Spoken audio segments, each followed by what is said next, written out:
আব্দুল্লাহ বিন মুবারক তিনি বলেন, আমি কাবার দিকে তাকায়া তাকায়া হঠাৎ আমার ঘুম চলে আসছে।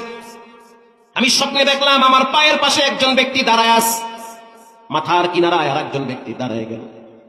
আমি আব্দুল্লাহ বিন মুবারক স্বপ্নে দেখতেছি পায়ের কিনারার ব্যক্তি মাথার কিনারার ব্যক্তিকে বলতেছে, জানো এই বছর কত মানুষ হজে আসছে? না জানি না।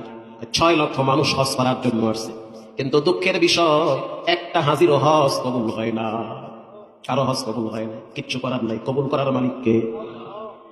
দ্বিতীয় ব্যক্তি অবাক হয়ে বলতে আছে, কারো হজ কবুল হয় নাই, লক্ষ লক্ষ টাকা ব্যয় করে মানুষ হজে আসে, এত কষ্ট এত শ্রম এত মেধা এত পরিশ্রম করার পরে হজে আসলো, কিন্তু হজ কবুল হইল না।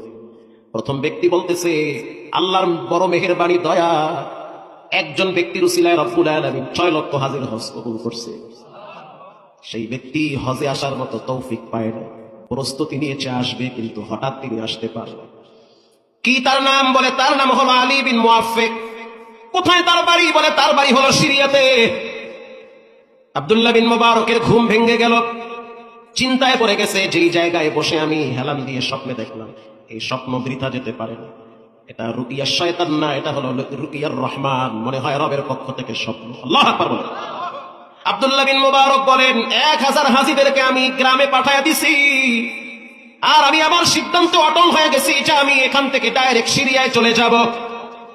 যার উসিলায় রব্বুল আলামিন আমার মতো এত বড় সুনাম খ্যাতি আলেমের হজ কবুল করলো, তাকে আমাকে দেখতে হবে। আব্দুল্লাহ বিন মুবারক এবার চলে গেলেন সিরিয়া। ওই উনুল হিকায়াতে আসছে, সিরিয়ার দিকে যাওয়ার পর শহরে যখন তিনি প্রবেশ করলো, তার ছাত্রদের ঢল নেমেছে। ছাত্ররা আয়েশা মুসাফা করে, কপালে চুমো দেয়, হাতে চুমো দেয়, বুকে জড়ায় ধরে, উস্তাদ আমার বাসায় আসে। আব্দুল্লাহ বিন মুবারক বলে, কারো বাসায় যাব না, আমি একটা বিশেষ কারণে সিরিয়ার জমিনে আসছি। আব্দুল্লাহ বিন মুবারক শহর থেকে গ্রামে চলে গেল। গ্রামের মহল্লায় গিয়ে গ্রামে যারা কাজকাম করে, ক্ষেত খামারে, তাদের একজনকে ডেকে বলল, এই মহল্লার ভিতরে আলী বিন মুআফফিক নামের কোন ব্যক্তি আছে নাকি? বলার সাথে সাথে মুরব্বী বলতে আছে, হ্যাঁ একজন ব্যক্তি আছে।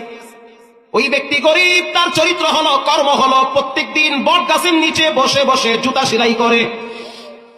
তাই নাকি? বলে হ্যাঁ, জুতা সেলাই করে। সে একজন মুচি মানুষ। বলে হ্যাঁ, মুচি মানুষ। আপনি যদি তাকে দেখতে চান তাহলে জোহরের নামাজ পড়ে আমার সাথে চলেন, তার বাসায় নিয়ে যান। জোহরের নামাজ পড়ার জন্য মহল্লার মসজিদে ঢুকলো।